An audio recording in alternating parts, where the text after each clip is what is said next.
5 surprising intimacy shifts after 60, and how to embrace them. Have you ever noticed how intimacy changes as we age? It's not just about physical shifts, although those are certainly part of the story. It's about a deeper transformation in how we connect, how we communicate, and what truly brings us closer. Staying intimate as we get older is a beautiful testament to our vitality, our desire for connection, and our ongoing capacity for love. But just like the rest of our lives, intimacy evolves, and if we're not willing to grow with it, we might be missing out on a whole new level of closeness and joy. In this video, we're going to explore 5 subtle but significant shifts in intimacy after 60. This isn't about judging or comparing, it's about understanding and embracing the changes so we can create even deeper, more fulfilling connections in this chapter of our lives. Stay with me until the end, because what you discover might surprise you. Number 1, letting go of the performance mentality. One of the biggest hurdles to intimacy after 60 is the pressure to perform. We might feel like we need to live up to some imagined ideal, whether it's from our younger selves, from movies, or even from well-meaning friends. We carry around these internalized images of what passionate, vibrant intimacy should look like. And when reality doesn't match the fantasy, we feel a sense of inadequacy.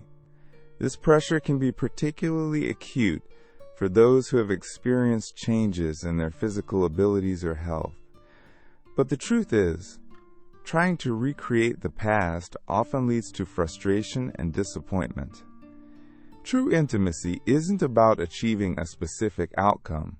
It's about the shared experience, the connection, and the vulnerability. I remember talking to a woman named Margaret, 73, who confessed she felt like she was failing at intimacy because she couldn't reach orgasm as easily as she used to. She felt embarrassed, like something was wrong with her. She'd internalized this idea that intercourse had to culminate in a specific way, and when her body didn't cooperate, she felt a sense of shame and inadequacy. This pressure was impacting not only her own self-esteem, but also her relationship with her partner. She felt like she was letting him down, which further exacerbated her anxiety and made intimacy even more challenging. She started avoiding intimate moments altogether, fearing the potential for failure and the subsequent emotional fallout. But when we talked deeper, Margaret realized that her definition of intimacy had become too narrow. She was so focused on the grand finale that she was missing the beauty of the entire experience. The slow, tender touches, the quiet whispers, the feeling of simply being held. These were all aspects of intimacy that she had begun to overlook. She'd forgotten the joy of simple closeness, the comfort of her partner's embrace, the intimacy of shared laughter and conversation. She'd allowed the pressure to perform to overshadow the genuine pleasure and connection that intimacy could offer. Once she let go of the pressure to perform, she discovered a whole new world of pleasure and connection. She began to appreciate the subtle nuances of intimacy, the unspoken language of touch and affection. She realized that intimacy wasn't about achieving a specific physical response.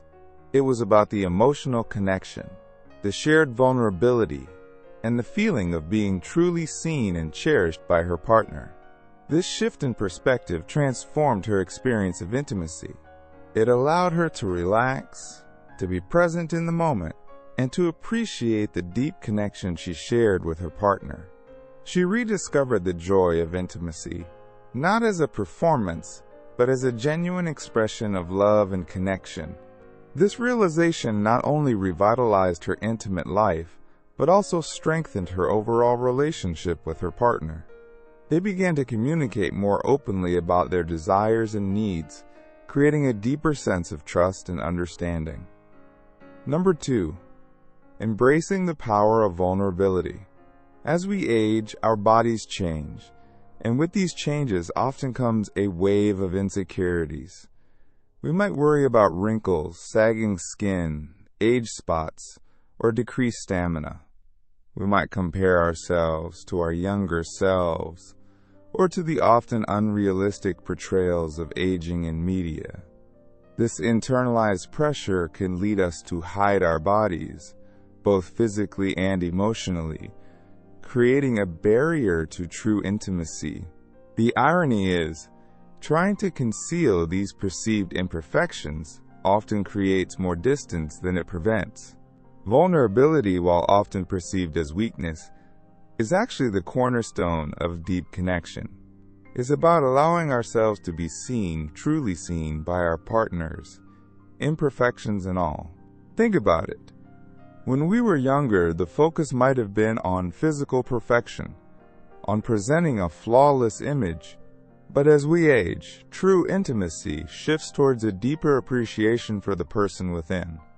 It becomes less about the outward appearance and more about the shared history, the emotional connection, the comfort and familiarity that comes with years of shared experiences. This is where vulnerability plays a crucial role. It's about letting go of the facade and embracing the reality of our aging bodies. It's about trusting our partners enough to see us, not as an idealized version of ourselves, but as we truly are. I once worked with a couple, George and Helen, both in their late 60s, who were grappling with this very issue. George was deeply self-conscious about his body. He avoided being seen naked, preferring dimmed lights and quick encounters. He worried about Helen's reaction to his aging body, the changes he saw in the mirror every day. This fear of judgment led him to create a wall between himself and Helen, both physically and emotionally. Helen, in turn, felt rejected and undesirable. She interpreted George's avoidance as a lack of attraction, a sign that he no longer found her appealing. This miscommunication created a growing chasm in their relationship, eroding their intimacy and leaving them both feeling lonely and disconnected. Their breakthrough came during a couples counseling session. With gentle guidance, George began to open up about his insecurities, sharing his fears and anxieties with Helen. He revealed the negative self-talk that plagued him, the critical voice in his head that constantly compared him to a younger version of himself. As he spoke, Helen listened intently, her heart filled with a mixture of sadness and understanding. She realized that George's avoidance wasn't about her. It was about his own internal struggle. It wasn't until they started talking openly about their insecurities that they were able to rebuild their connection. Helen, in turn, shared her own vulnerabilities, confessing that she too had moments of self-doubt. She admitted that she sometimes compared herself to younger women and worried about the impact of aging on her attractiveness. As they shared their fears and insecurities, a profound shift occurred. The walls they had built around themselves began to crumble, replaced by a sense of shared understanding and empathy. They realized that true intimacy isn't about perfection, it's about acceptance. It's about showing up as you are, imperfections and all, and trusting your partner to love you anyway. This newfound vulnerability became a catalyst for deeper intimacy in their relationship. George began to feel more comfortable in his own skin, shedding the weight of his insecurities. He realized that Helen loved him not for his physical appearance, but for the person he was, kind, compassionate, and deeply devoted to her. Helen, feeling reassured and cherished, began to see George's vulnerability as a sign of strength, a testament to his willingness to open himself up to her.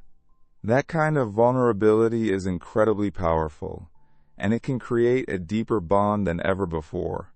It paved the way for a more authentic and fulfilling connection, one built on trust, acceptance, and a shared appreciation for the journey of aging together.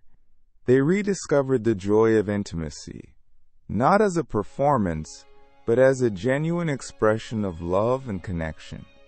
This experience taught them that true intimacy thrives in the fertile ground of vulnerability, where imperfections are embraced and love flourishes in its most authentic form. Number 3. Prioritizing connection over technique. In our younger years, the focus of intimacy often revolves around the physical aspects, mastering certain techniques, exploring various positions, and achieving a specific outcome. We might have spent hours poring over magazines or watching videos, trying to learn the secrets to a satisfying sexual experience. The emphasis was often on the how to achieve orgasm, how to perform flawlessly, how to impress our partners with our prowess. But as we age, a profound shift occurs. The focus gradually moves away from the mechanics of sex and towards the emotional connection that underlies it. It becomes less about the physical act itself and more about the why. Why we seek intimacy, what we hope to gain from it, and how it strengthens the bond with our partners. This shift isn't about abandoning physical pleasure altogether. It's about recognizing that true intimacy goes far beyond the physical realm. It's about the emotional intimacy, this shared vulnerability, the feeling of being truly seen and cherished by our partners. As we mature, we begin to appreciate the subtle nuances of intimacy, the gentle touch, the loving gaze, the quiet whispers of affection. These small gestures, often overlooked in our youth, take on a new significance, becoming powerful expressions of love and connection. I recall working with a couple, Robert and Mary, both in their late 60s, who were struggling with this very issue. Robert felt like intimacy had become routine, a predictable sequence of events lacking spontaneity and genuine connection. He confessed that they were going through the motions, but the spark had faded. He missed the feeling of closeness, the emotional intimacy that had once characterized their relationship. Mary, on the other hand, felt like Robert was no longer attracted to her. She interpreted his lack of enthusiasm as a sign of waning desire, further exacerbating her own insecurities. This miscommunication created a growing distance between them, leaving them both feeling lonely and disconnected. When I asked Robert what he truly wanted from intimacy, his answer was simple, yet profound. He wanted to feel close to Mary again. He longed for the connection they had shared in their earlier years, the feeling of being desired, appreciated, and loved unconditionally. He yearned for the intimacy that transcended the physical act, the kind of intimacy that nourished their souls and strengthened their bond. Once Robert and Mary shifted their focus from technique to connection, a remarkable transformation occurred. They began to prioritize spending quality time together, engaging in activities they both enjoyed, and simply being present with each other. They rediscovered the joy of simple touch, holding hands, cuddling on the couch, exchanging back rubs. They started having meaningful conversations, sharing their thoughts, feelings, and dreams. They created space for vulnerability, allowing themselves to be seen by each other, imperfections and all. As their emotional connection deepened, their physical intimacy naturally followed. It wasn't about trying to recreate the passion of their youth. It was about finding new ways to express their love and affection. They explored different forms of touch, focusing on sensuality and pleasure rather than performance. They learned to appreciate the slow, tender moments, the quiet intimacy of being held, the shared laughter and whispered secrets. They rediscovered the joy of intimacy, not as a performance, but as a genuine expression of love and connection. This experience taught them that true intimacy isn't about mastering a set of techniques. It's about cultivating a deep emotional connection. It's about being present with your partner, appreciating their unique qualities, and cherishing the bond you share. It's about creating a space where vulnerability can flourish, where imperfections are embraced, and where love can grow and deepen over time. This kind of intimacy, built on a foundation of trust, respect, and genuine connection, can be even more fulfilling and rewarding than the passionate encounters of our younger years. Number 4. Communicating your needs with kindness and clarity. Communicating your needs with kindness and clarity becomes paramount as we navigate the evolving landscape of intimacy after 60. Our bodies change, our desires shift, and what once felt fulfilling might now bring discomfort or even pain. It's crucial to remember that these changes are entirely normal, a natural part of the aging process. However, the key to navigating these shifts lies in open and honest communication with our partners. This doesn't necessitate a grand, formal declaration. Rather, it's about incorporating small, consistent acts of communication into the fabric of our relationships. It's about creating a safe space where we can express our needs without fear of judgment or rejection. Think of it as a gentle dance, a delicate interplay of words and actions. It's about learning to articulate our desires with kindness and clarity, while simultaneously being receptive to our partner's needs. It might involve expressing a preference for a certain type of touch, suggesting a new position, or simply stating that we're not feeling up to it tonight. The beauty lies in the vulnerability of these exchanges, in the trust that allows us to be open and honest with one another. I recall working with a couple, David and Elizabeth, both in their early 70s, who were grappling with this very issue.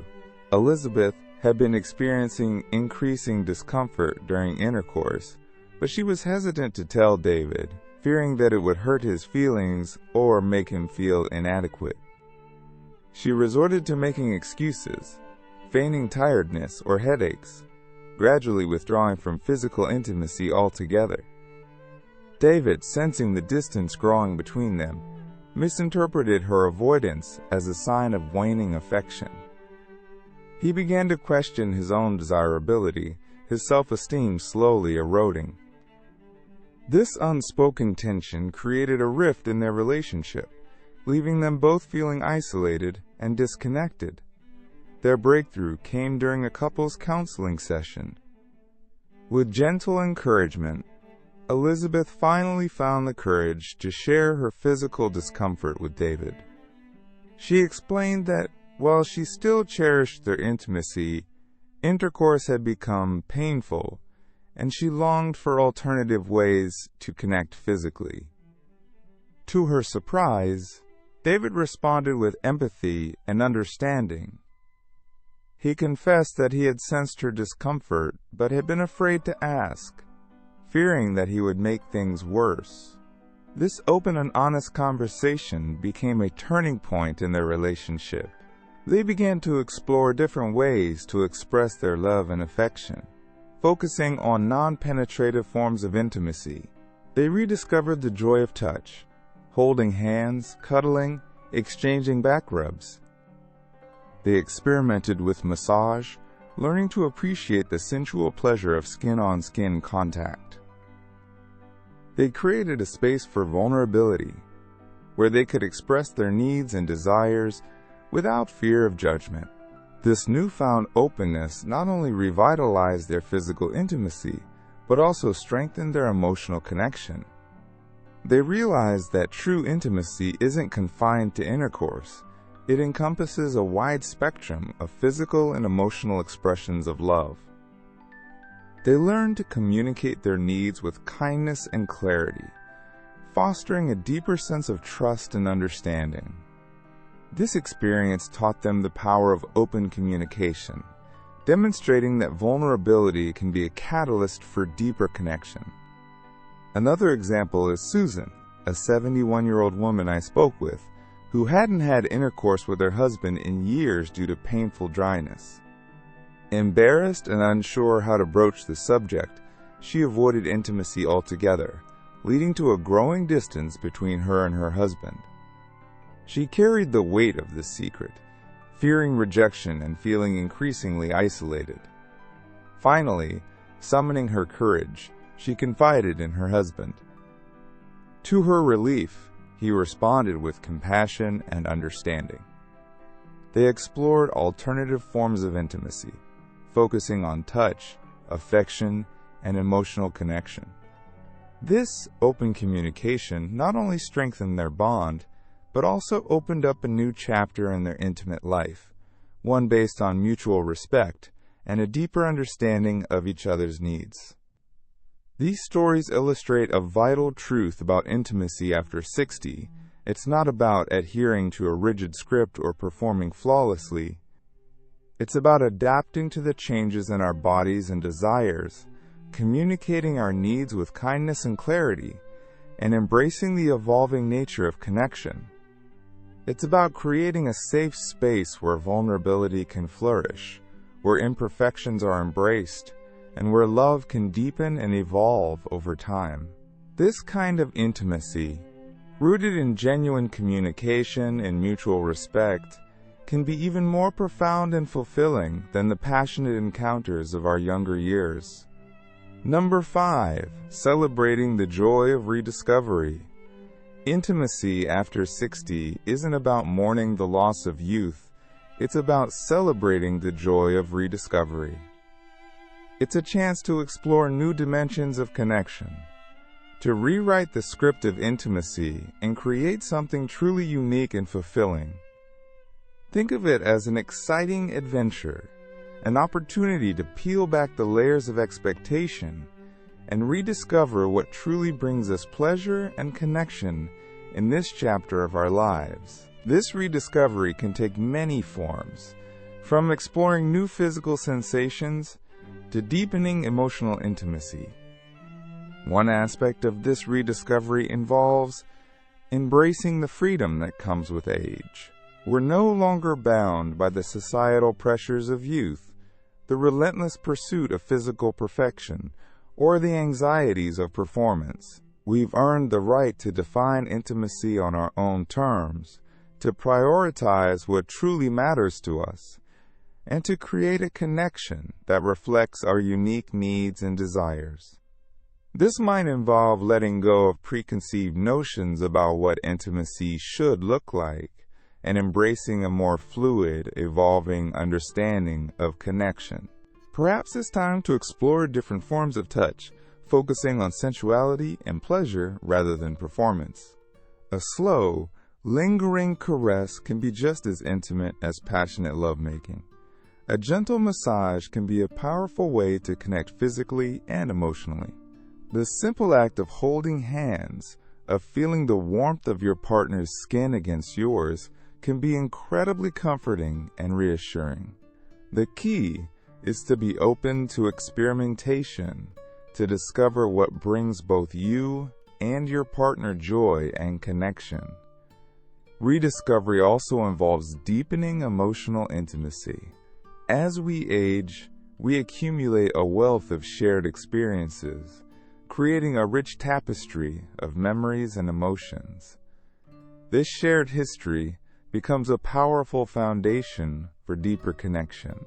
Take the time to reminisce about your journey together, to share stories, to laugh at inside jokes, and to simply enjoy each other's company. These moments of connection, often overlooked in the busyness of daily life, can be incredibly nourishing and fulfilling. Another aspect of rediscovery is learning to appreciate the wisdom and experience that comes with age. We've learned from our past relationships, we've navigated life's ups and downs, and we've developed a deeper understanding of ourselves and our needs. This self-awareness allows us to approach intimacy with greater intention and clarity. We're better equipped to communicate our needs, to set boundaries, and to create a connection that is truly mutually satisfying. Consider Barbara and John, a couple in their late 60s who had been married for over 40 years. They had fallen into a routine, their intimate life becoming predictable and somewhat stale. They both longed for a deeper connection, but they weren't sure how to reignite the spark. Through open communication and a willingness to experiment, they began to rediscover the joy of intimacy. They explored new forms of touch, focusing on sensuality and pleasure rather than performance. They started having more meaningful conversations, sharing their hopes, dreams, and fears. They created space for vulnerability, allowing themselves to be seen by each other, imperfections and all. This process of rediscovery not only revitalized their intimate life, but also strengthened their bond as a couple. Or think of Maria, a 70-year-old widow who had been hesitant to explore intimacy after the death of her husband. She had assumed that her intimate life was over, that she was too old to experience desire or pleasure. However, with the support of a therapist, she began to challenge these limiting beliefs. She started to explore her own body, to rediscover what felt good to her. She joined a dance class, where she met other women who were also embracing the joy of rediscovery. She learned that intimacy wasn't just about sex. It was about connection, about feeling alive and vibrant in her body. She realized that she could still experience pleasure and connection, even in this new chapter of her life. These stories illustrate the power of rediscovery. Intimacy after 60 isn't about trying to recapture the past. It's about creating something new, something that reflects the wisdom, experience, and unique connection that you share with your partner. It's about embracing the changes in your body and desires, communicating openly, and celebrating the joy of discovering new ways to connect. This kind of intimacy, rooted in self-acceptance, vulnerability, and a willingness to explore, can be even more fulfilling and enriching than the passionate encounters of youth. So embrace the journey of rediscovery and celebrate the joy of intimacy in all its beautiful and evolving forms. Thank you for joining us today. We'd love to hear from you. Leave a comment below and share one thing you learned today and how you plan to use it in your life. Your thoughts are important to us, so don't hesitate to share them. Reading your comments gives us great motivation and encouragement. If you enjoyed this video and found it helpful, please like, subscribe, and share. And don't forget to hit that notification bell so you don't miss out on our latest tips for living your best life after 60 all for free. Your support helps us continue creating good content to inform and inspire you. Thanks for watching, and we look forward to seeing you in the next video. Support the channel and get the latest tips on life after 60 delivered right to your feed.